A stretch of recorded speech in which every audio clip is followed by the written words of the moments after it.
आज सवाल उस मिस्ट्री का है जिसने पूरे राजस्थान को झकझोर कर रख दिया। एक ऐसी साध्वी जो हजारों लोगों को धर्म की राह दिखाती थी, उसकी अपनी जीवन लीला एक इंजेक्शन और एक इंस्टाग्राम पोस्ट के बीच आकर उलझ कर रह गई है। जोधपुर की प्रसिद्ध कथावाचक साध्वी प्रेम बाईसा अब हमारे बीच में नहीं है, लेकिन उनकी मौत ने पीछे छोड़ दिए हैं वो सुलगते सवाल जिनका जवाब पुलिस की फाइलों में गुम हो चुका है। सवाल यह कि आखिर यह मौत हत्या है या फिर साजिश। आखिर कैसे एक रहस्यमयी इंजेक्शन लगाने की वजह से महज 5 मिनट के भीतर साध्वी की जान चली गई। सवाल यह भी कि मौत रात 8 बजे हुई तो रात 12 बजे इंस्टाग्राम पोस्ट किसने किया। ऐसे कई सवाल इस डेथ मिस्ट्री से जुड़े हुए हैं जिनके बारे में परत दर परत आज हम बात करेंगे, लेकिन उससे पहले कुछ बयान भी इस पर सामने आए हैं। जरा वो बयान आपको दिखाते हैं। बिल्कुल, देखिए, अगर ऐसा किसी ने अगर सवाल खड़ा किया है तो उसकी जांच होनी ही चाहिए कि मृत्यु का क्या कारण रहा है। कि मुझे तो अब तक यही पता था कि अस्पताल में मृत्यु हो गई, हो सकता है बीमारी से मृत्यु हो गई। अगर किसी और कारण से उनका डेथ बताया जा रहा है तो उसकी जांच होनी चाहिए और पता होना चाहिए। और किसी को भी किसी के बारे में निजी इस प्रकार का करने का या उसको उसकी बदनामी करने का अधिकार नहीं है। आप किसी को भी किसी तरीके से ऐसा कर देंगे, उसको अपनी पूरी जीवन खपा दिया उसने अपनी इमेज बनाने के लिए, और आप एक क्षण में खत्म करना चाहें, वो उचित नहीं है। अगर इस प्रकार का किसी ने कुछ किया है तो वो दंडनीय है और उनके साथ मेरी संवेदनाएं हैं, और अगर ऐसा कुछ हुआ है तो उसकी जांच हो जानी चाहिए। देखिए, सबसे पहले तो मैं साध्वी प्रेम बाईसा के श्री चरणों में श्रद्धा सुमन अर्पित करता हूं। और जो भी घटनाक्रम हुआ वो काफ़ी दुखद रहा। मारवाड़, जोधपुर वो एक अपनायत का शहर रहा है, वहाँ पे इस तरीके की घटना हो जानी ये वाकई दुखद है। परिवार को ईश्वर हिम्मत दे और निश्चित रूप से जांच होनी चाहिए।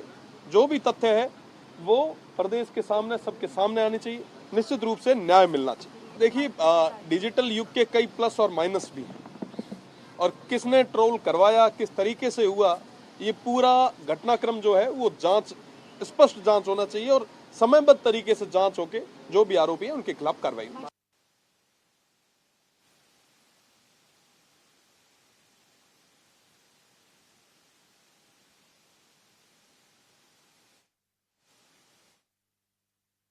तो यहां हमने आपको कुछ प्रतिक्रियाएं दिखाई हैं इस मामले को लेकर के, क्योंकि सबके मन में सवाल है कि आखिर इस डेथ मिस्ट्री के पीछे की कहानी क्या है। आखिर क्या हुआ, ये कोई कारण है इसके पीछे या पूरी सुनियोजित तरीके से कोई साजिश थी।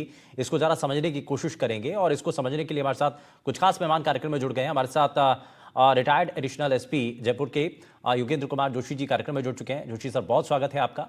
हमारे साथ हाईकोर्ट के एडवोकेट राहुल त्यागी जी कार्यक्रम में हैं। राहुल जी, बहुत स्वागत है आपका। और हमारे साथ वरिष्ठ चिकित्सक डॉक्टर एम वली जी कार्यक्रम में जुड़ चुके हैं। वली सर, बहुत स्वागत है आपका एनडीटीवी पर।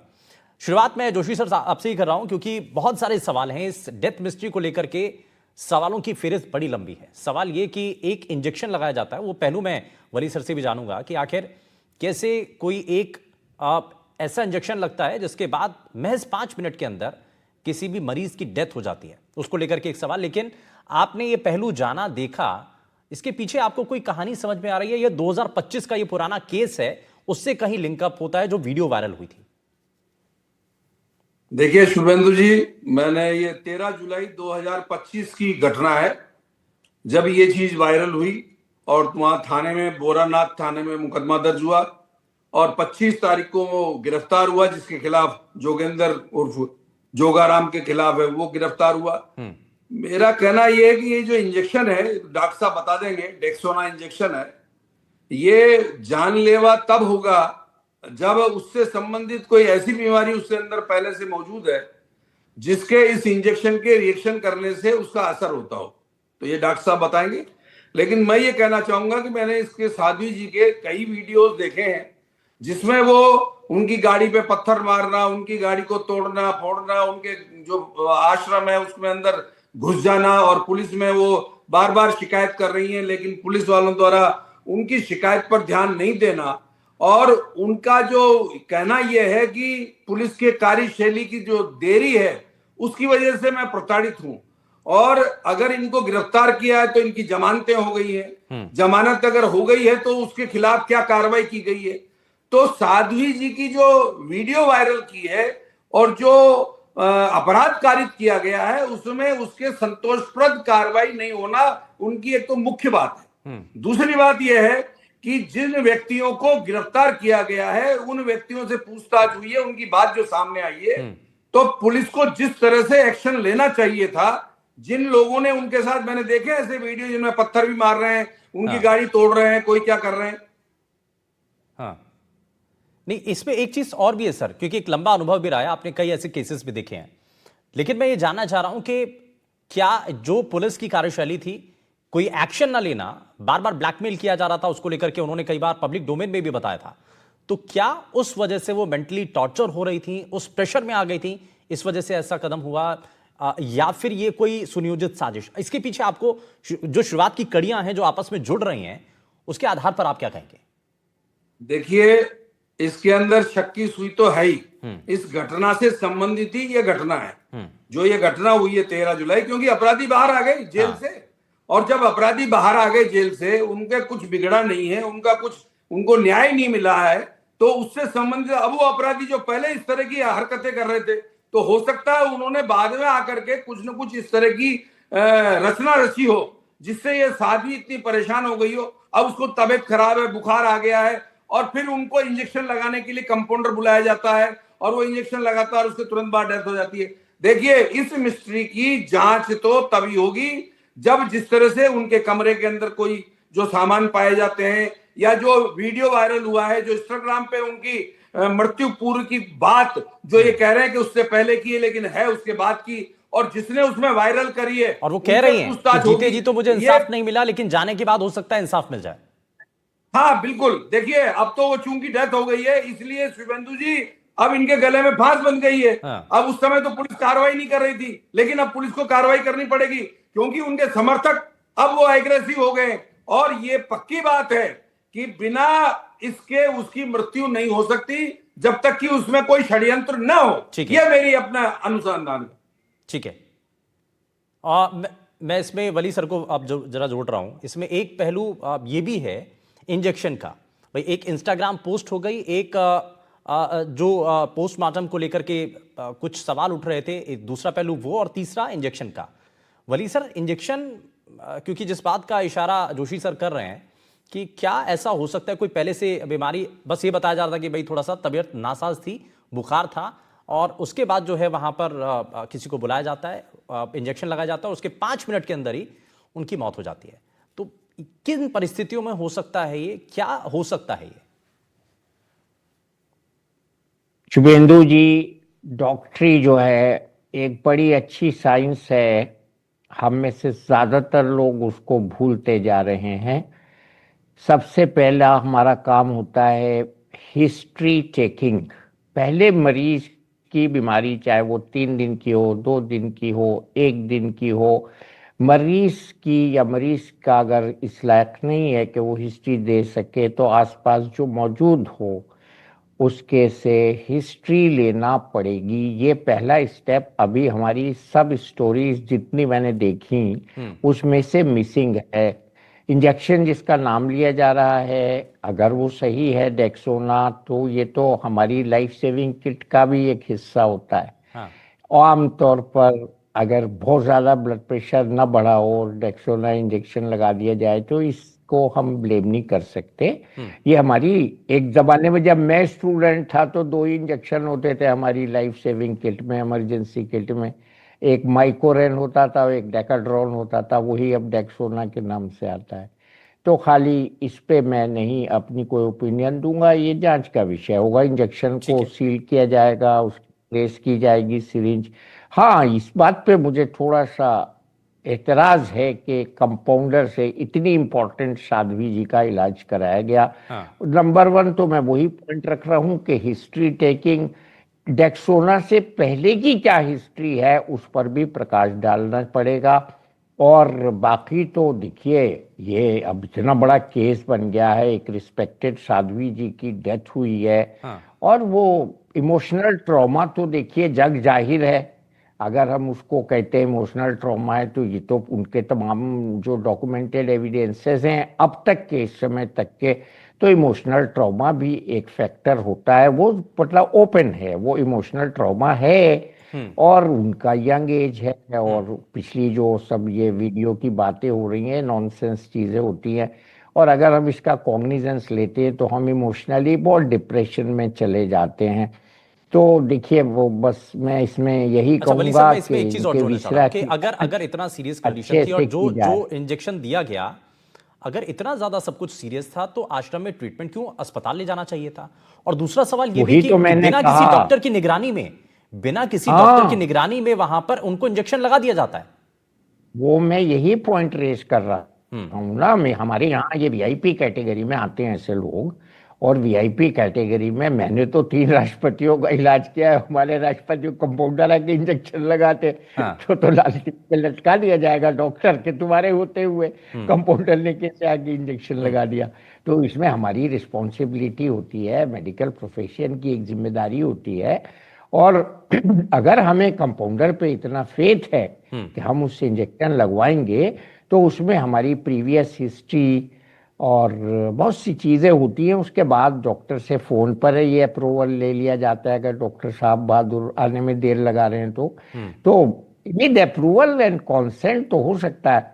लेकिन हम इतनी इंपॉर्टेंट साध्वी जी को कंपाउंडर के इलाज के लिए फारिग कर दें, ये बात मेरी समझ में थोड़ा नहीं आ रही है। ये डाइजेस्ट और नहीं इस हो रहा। इंजेक्शन से पहले क्या था, सेनेरियो क्या उन्होंने खाया था, क्या दवा दी गई थी, क्या दवाई ली थी, क्या कुछ सेल्फ मेडिकेशन किया था, ये सब विसरल उसमें आ जाएगा। तो इसलिए इसमें ज्यादा वावेला करने की जरूरत नहीं है। हाँ। ना भी इसमें ऐसा कोई एंगल है। एक अनएक्सपेक्टेड डेथ है, नॉर्मल डेथ है, मेडिको लीगल डेथ है, डॉक्यूमेंटेड डेथ है। इसका तो इन्वेस्टिगेशन होगा, हाँ। विसरा की जांच भी आएगी। ठीक है। So it's a legal matter. इसमें मेडिकल का मैटर बस इतना सही है हाँ। कि उसके पहले की हिस्ट्री हमको पता हो, वो जितनी भी शॉर्ट टर्म बीमारी थी। और जो योगेंद्र साहब ने भी बताया है, डेक्सोना नाम तो वो भी मैंने एक जगह वीडियो में पढ़ा देखा भी है। तो डेक्सोना हमारी, मैंने ये बिल्कुल सही बात मैं कह रहा हूँ, जब मैं एमडी कर रहा था तो नाइट ड्यूटी में मेरी इमरजेंसी किट में एड्रेनलिन, डेक्सोना या डेकाड्रोन और एक रेस्टिमुलेंट माइक्रोरेन इंजेक्शन होता था जो रेस्पिरेटरी स्टिमुलेशन के लिए होता था। वो यही 2-3 इंजेक्शन होते थे, एट्रोपिन ऑफ कोर्स होता था। तो ये तो लाइफ सेविंग किट का हिस्सा होता है, डेकाड्रोन या डेक्सोना इंजेक्शन। इस पे हम ज्यादा कुछ वो नहीं कर सकते। हाँ। रिसर्च इसकी संभावना थोड़ी सी कम नजर आती है। पहले हिस्ट्री देखिए, हिस्ट्री, पुरानी हिस्ट्री क्या है, पहले क्या हुआ था, क्या खाया था। ठीक है। नहीं, आपने नीपा, मुझे ये बोलने दीजिए। हाँ, कोई भी इन्फेक्शन जो ब्रेन में होता है, जिसमें फीवर आता है, हमने कल ही एक चैनल पे नीपा वायरस के बारे में बताया, और बहुत ज्यादा नीपा वायरस पे संवेदना है और सेंसेशनलाइजेशन है। क्योंकि कुछ बीमारी के वायरस जिनको हम नॉर्मली टेस्ट नहीं करते हैं, वो ब्रेन पे सीधा चढ़ जाते हैं और उसको हम एन्केफेलाइटिस कहते हैं। हाँ। तो ये सब जांच के विषय ठीक है। पोस्टमार्टम इसमें कई संभावनाएं है, कई संभावनाएं। We should keep the angle open and don't sensationalise. ठीक है सर, ठीक है। इसमें मैं थोड़ा सा आगे बढ़ता हूं। मैं इसमें राहुल त्यागी जी को जोड़ रहा हूं। ठीक है, वो तो एक हेल्थ इशू है ही, उसमें प्रीवियस हिस्ट्री भी जानना बहुत जरूरी है। रिपोर्ट के बाद ही सब कुछ साफ हो पाएगा। लेकिन उसमें शक इस पर क्यों जाहिर किया जा रहा है? शक इसलिए भी है कि भाई डेथ पहले हो जाती है और उसके बाद में पोस्ट वायरल होता है, इंस्टाग्राम पोस्ट बाद में आती है। दूसरा, जब पोस्टमार्टम के लिए ले जाया जाता है तो मना कर दिया जाता है सरकारी एम्बुलेंस के लिए और अपनी निजी गाड़ी से उनको ले जाया जाता है। तीसरी चीज, पहले का ब्लैकमेल का जो केस चल रहा है जिसमें वीडियो वायरल हुई थी और उसको लेकर एडिटेड जो वीडियो थी उसको लेकर के बड़े सवाल उठ रहे हैं, और तभी से ब्लैकमेलिंग का जो केस सामने आया था, इसलिए इस पर बहुत सारे सवाल उठ रहे हैं। राहुल जी, इस पर अब क्या तकनीकी रूप से अगर देखें टेक्निकली तो क्या क्या चीजें इसमें डाउटफुल हैं और क्या इसमें नजर आ रहा है? तो मेरे हिसाब से बेसिकली अगर अपन देखें 3 चीजें हैं कि अगर अपन इसको माने कि अगर ये नेचुरल डेथ है तो फिर तो ये क्वेश्चन इतना आता ही नहीं कि अपन इतनी डिबेट में नहीं जाते कि क्यों हुआ। हाँ। पर अगर सुसाइड है तो ये क्या जो इन्होंने एक नोट जो डाला है वो 4 घंटे बाद अपलोड हुआ है इंस्टाग्राम इनके ऑफिशियल पे। कौन उसका हैंडलर था? हाँ। मोस्टली अपन देखते हैं कि वो अपलोड हो चुका होता है, उसके बाद वो अपना काम करते हैं। अगर कोई भी सुसाइड करना होता है, एक सिनेरियो ऐसे होता है कि मैंने एक पोस्ट डाली, मैंने कोई लेटर लिखा, मैंने कुछ भी करा और उसके साथ फिर मैंने सुसाइड किया। अगर ये 4 घंटे बाद ये पोस्ट आई है ऑनलाइन, तो किसने डाली है? क्या उन्होंने कोई प्री शेड्यूल, उन्होंने इनका अगर सुसाइड को ही एक अपन मानते हैं कि यार यही लाइन को प्रोसीजर को रखें कि हाँ सुसाइड था, तो ये कैसे अपन साबित कर सकते हैं कि ये सुसाइड है?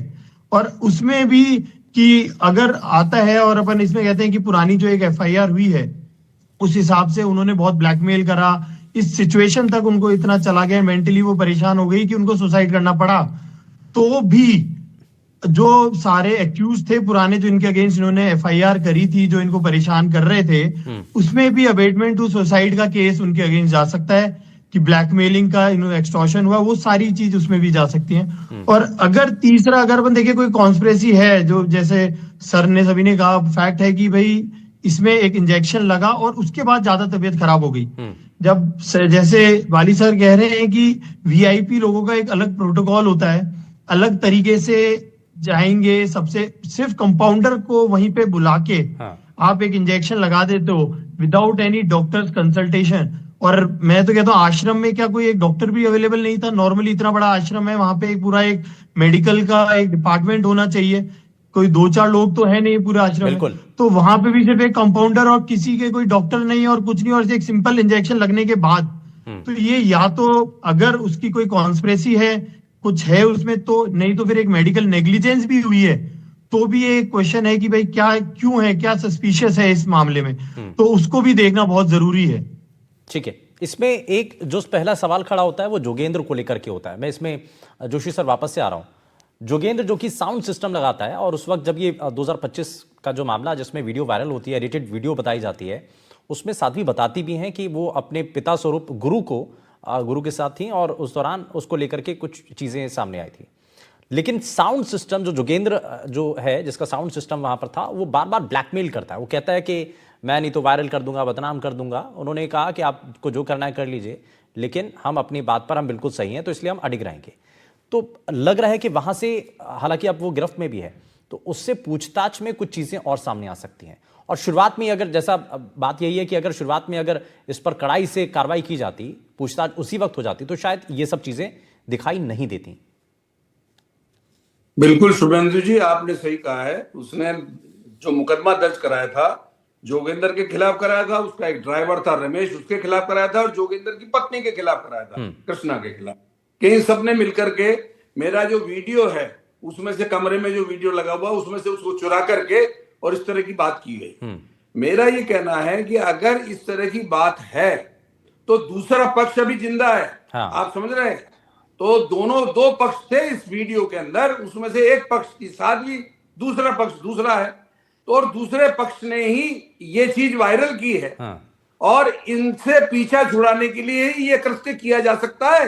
ये मैं आपको बता दूं कि उसमें 2 पक्ष हैं, दोनों पक्ष में से जिंदा थे, और इस तरह की जब वीडियो वायरल हुई है तो दोनों के ऊपर आक्षेप आते हैं, इसलिए एक को सल्टा दिया, एक मौजूद है, क्योंकि सल्टाने का काम जिसने किया है वही वीडियो वायरल कर भी सकता है, नहीं भी कर सकता है। लेकिन मेरा शक ये जाता है कि जब वो, इसने कहा जब इस साध्वी की वजह से वो भी बदनाम है, वो भी जिंदा कैसे रह सकता है? ये जब तक दोनों रहेंगे, जब तक ये वाद विवाद बना रहेगा, तो इसके बीच में तीसरे व्यक्ति की एंट्री जरूर हुई होगी, और उस व्यक्ति के माध्यम से ये कृत्य किया होगा, और इसकी जांच पुलिस को वहां से करनी चाहिए जहां से, और डेथ होने के बाद एक पोस्ट सामने आना और उसमें लिखना कि जीते जी तो इंसाफ नहीं मिला, लेकिन मरने के बाद मिलेगा, तो यानी कि उसको वो नया एंगल दिया जा रहा है। तो वो जो नया एंगल दिया जा रहा है, उस जांच के लिए पुलिस को दोबारा से एक्सरसाइज करनी पड़ेगी। और इसके अंदर अगर उन्होंने किसी की सिफारिश मान ली और किसी चीज को करने के बाद छुपा लिया, तो ये चीज कभी खुलने वाली नहीं है। आप देख लीजिएगा, थोड़े दिन में कुछ नहीं होगा फिर। लेकिन सख्ती करेंगे तो जिसने ये इंस्टाग्राम पे उसका वर्जन वारिस किया वो और उस व्यक्ति को जो उसके साथ वीडियो में शामिल है वो, और जिन्होंने वायरल किया वो, अब ये सब एक जगह इकट्ठे होंगे, पुलिस सख्ती से काम लेगी तो खुल जाएगा। ये बहुत बड़ी बात नहीं है, इस तरह की चीजें खुली है पहले। लेकिन अगर इसमें राजनीति बीच में आ गई और पुलिस की कमजोरी बीच में आ गई और कोई ऐसी इस तरह की बात सामने आ गई जो पुलिस या और लोग उसको सामने नहीं आना देना चाहते हैं, तो ये चीज छुपी रह जाएगी, निकलेगी नहीं। ठीक है, मैं इसमें राहुल जी को एक जरा जल्दी से एक रिएक्शन के लिए जोड़ रहा हूं।